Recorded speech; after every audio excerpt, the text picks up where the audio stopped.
Rock it's announced its more losses for Northern Rock. The question we're asked this morning on the 9, should we just have let Northern Rock die? Let's speak to Jonathan Davis, the 9 o'clock show's a financial guru. Jonathan, good morning to you. Good morning, Ronnie. Should we have let them die? 9 months ago, I believe we should have done, but we can't do so any longer. So we've got to carry on with these. Is it something like 500 million loss? £585 million loss, and that's only for 6 months. How's that going to work then? Because they put this new boy in to run it. Will he be able to turn this around? If he's still losing in that first sort of sector, is he going to be able to turn this around, Jonathan? It's a bit of an accounting trick, really, because profit and loss is not the same as cash flow.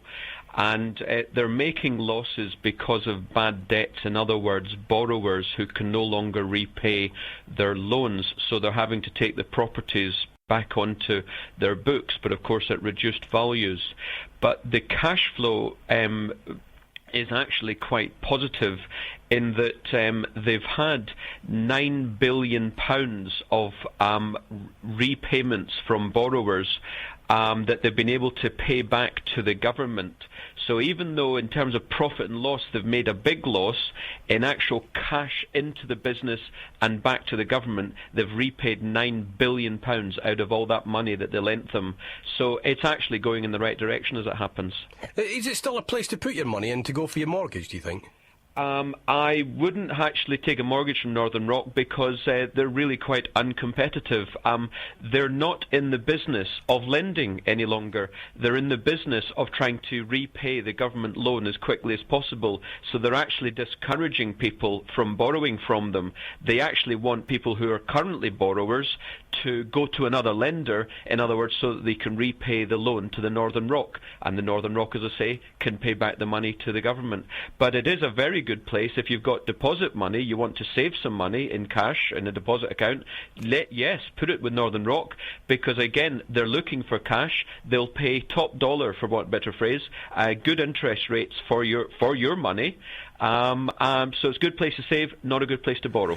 We're getting up to that interest rate time again, the Bank of England and everything. What do you think they'll do this time? Do you think they'll lower the rates, or will they keep them the same, Jonathan?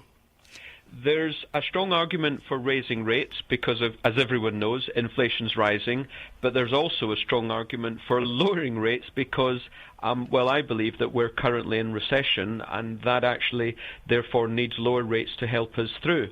I think this week, in other words, on Thursday, they'll keep rates where they are, but I wouldn't be surprised if there's a slight rise sometime this year.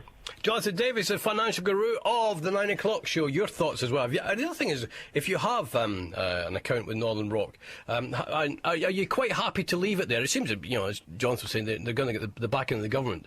Or are you thinking of moving it? And the whole thing about getting mortgages and things.